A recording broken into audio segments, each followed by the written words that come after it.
Oh, yeah, nane na mama. Mama wako ndo? Awagrapa. Yai mama. Komu kuchike. Magadi mama. Ndiripo makadiwa munhu waMwari. Uyu mukomana anogara kumba iro? Mukomana uyu haasi kugara kumba, munhu waMwari. Arikugara? Ndingati mukomana uyu ane 2 weeks. Achigara mukasango kari padhuze nedzimba. Iwo chii chiri kuita kuti udaro nai yamweni?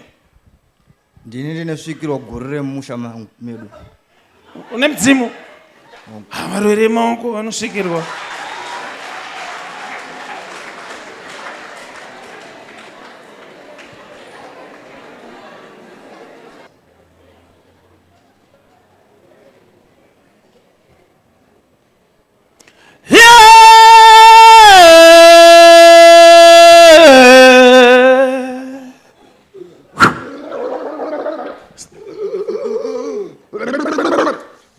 Svikai zvakanaka Asekuru.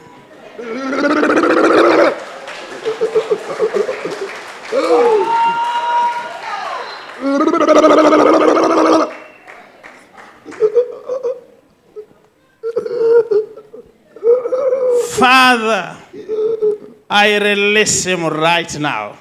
You are free in the name of Jesus. Simuka akumire padusa.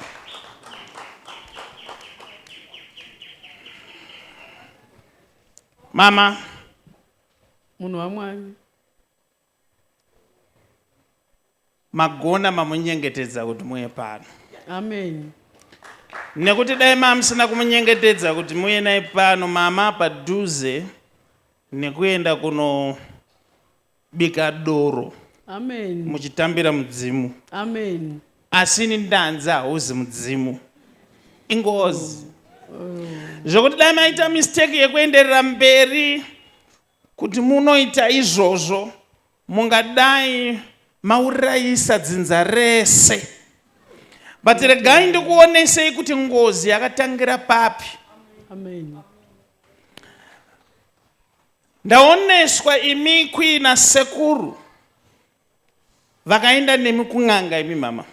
Amen, munhu waMwari. Vachiti vanoda kuti vagadzirise kuti zvinhu zvokufambirei zvakanaka.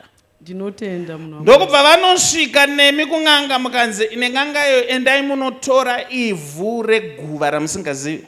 Amen, munhu waMwari, chokwadi. Ndokunopiwa ivhu riya ndokubva manogeza asi makanogeza murimi. Amen. Muchinzi pane zviri kugadzirwa pamuri. Ndinotenda munhu waMwari. Now as I'm looking in the realm of the spirit, ndiri kuoneswa dambudziko razonyanya kuipa nderekuti makatambwa nasekuru ava. Nokuti sekuru ava vaigara kumapurazi, asi vari kumapurazi ikoko ndokwandiri kuona ichokwadi munhu waMwari. paine zvakaitika kusvikira pane munhu wakafa. Ndokubva vaenda nemukung'anga vachiita kunge vari kukugadzirisa imi, asi vaenda kunosairira mweya wemunhu uyo akafa pamuri. Mweya iwoyo manje nokuti mama yo a prayer warrior munonamata zvekurevesa. Uye wabva pamuri asi wabva wanoenda pamwana wenyu. Titanzi tizvigadzirise nhasi nezita raJesu.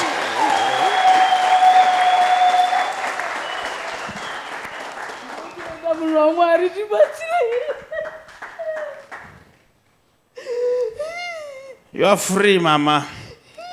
Zvatoita mama, nyasha dzawanzwa paupenyu hwenyu.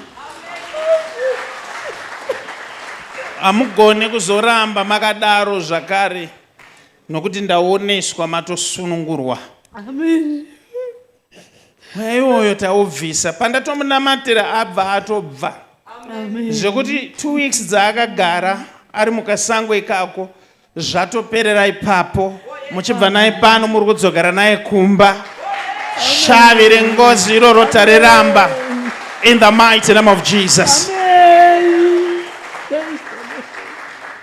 Mese makanditeerera ndoda kuti mudzidze chinechi. Orohwa nehana ukangonzi ndaunonokora ivhu repamakuva. Whether iguva raunoziva hakuna munamato wakadaro. remekedzai kumakuvoko, siyai vakafa vazorore vari kumakuvoko. Hakuna unonokoreswa ivhu. Choro munhu akakuti izvo ndakunamatira enda unomwaya paguva, ramba. Siyai zvakadaro. You are free. Endai munogara zvenyu.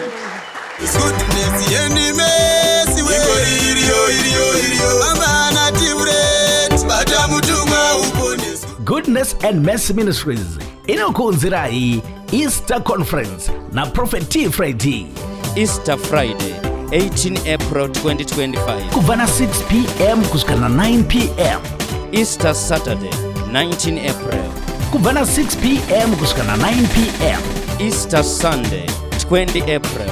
Kuvana 10:30 mangwanani kuskana 3 maskati. Tinenge tiri pa number 11403 kona High Glen Road na Mushaya Bande Road, Glenora B Muharare. Pane zvihombe zvakakumirira, saka wanikwa uripo panzvimbo. Goodness and Mercy Ministries. Muchida kuziva zvizere, fonai pa namba dzinoti 0712 528. Easter Sunday, 20 April. Kuvana 10:30 mangwanani kuskana 3 maskati. Tinenge tiri pa number 11403